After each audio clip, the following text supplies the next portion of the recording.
50 seat ल्याउँछु भनेर कसैले सोचेको छ भने त्यसले 5 सिट ल्याउँछ, किनभने चुनाव डिफ्रेन्ट कुरा हो। अब जस्तै मेरै जुम्लाको कुरा गरौँ न, जुम्लाको झन्डै झन्डै 70,000 मतदाता नामावली छ, भोट हाल्छ 50,000ले, 30,000 मान्छेले त भोटै हाल्दैन। त्यो 30,000 मान्छे कहाँ छ भने कोही काठमाडौँमा छ, कोही विदेशमा। त हामी जुम्ली ओभर कम हुन्छ, जुम्लाको मान्छे प्रायः विदेश जान्न, अब अहिले जान थालेका छन्, त्यो पनि अहिले स्टप भइरहेको छ। अब कतार जाने भने के हुन्छ, जुम्लाको मान्छे 2 लाख 3 लाख कमाउँछ एक वर्षमा। अब एक गाडी स्याउ ल्यायो भने 2-3 लाख त अहिले कमाइहाल्छ, गलैँचा बेच्न गयो भने त अहिले कमाउँछ नि त। त्यो कारण जुम्लाको मान्छे धेरै कम विदेश जान्छ, खाडी मुलुकतिर कम जान्छ, युरोप अमेरिकातिर पायो भने त छोड्दैन। अब यता खाडी मुलुकतिर बहुत कम जान्छ, नजाने भन्ने चाहिँ होइन, धेरै कम जान्छ। भने जुम्लाका मान्छे कहाँ छन्, कोही व्यापार गर्न सिलसिलामा झापामा बस्नु भएको छ, कोही इलाममा छन्, कोही इन्डिया छन्, व्यापारको सिलसिलामा व्यापार गर्छौँ हामीले। सबभन्दा बढी जुम्लाको मान्छेको सबभन्दा राम्रो बानी के हो भने हामीहरूको व्यापार ज्यादा गर्छौँ हामीले। भने कोही कर्मचारी भएर विदेश गएका छन्, आज पनि निजामती कर्मचारीमा जुम्ला 1 नम्बरमा आयो अहिले सर। भने ती कर्मचारीले भोट हाल्न पाउँदैनन्। अब भोट हाल्नका लागि त जुम्लै जानु पर्यो, जुम्ला गएर मात्र भएन, आफ्नो निर्वाचन क्षेत्रमा जानु पर्यो, निर्वाचन क्षेत्रमा गएर भएन, आफ्नो ओडामा जानु पर्यो, ओडामा गएर भएन, आफ्नो मतदान केन्द्रमै जानुपर्छ, त्यहाँबाट अन्तबाट भोट हाल्न पाइँदैन।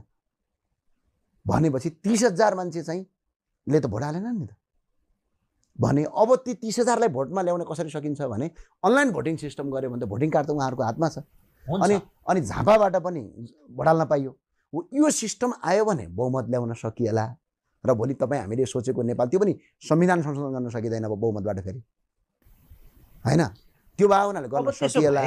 मेरो पार्टी, म यो पार्टीको नेता भनेर बस्ने भन्दा पनि अब राष्ट्र निर्माणको निम्ति चाहिँ त्यो दलभित्रका राम्रा मान्छे अथवा बाहिरका मान्छेहरू एक ठाउँमा आउनुपर्ने र एउटा त्यो क्याम्पेन अगाडि बढाउनु पर्ने परिस्थिति हो। त्यसो भए त्योभन्दा अर्को विकल्पै छैन। अब के गर्नुहुन्छ त? अहिले सुशीला कार्कीले चाहिँ के गर्नुहुन्छ त? अब 6 महिना पछाडि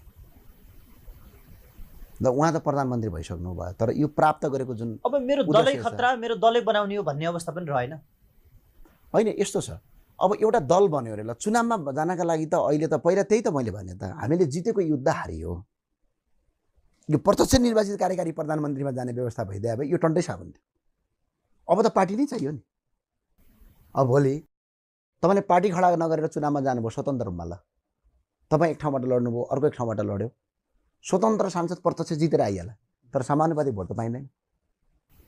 तर हाम्रो व्यवस्थामा त समानुपातिक हो। यो समानुपातिक चाहिँदैन भनेर अस्ति निर्णय गरिदिए भयो, पार्लियामेन्ट शपथ खानभन्दा अगाडि अन्तर्म संविधान जारी गरिदिए भयो, यो टन्टै साबुन थियो।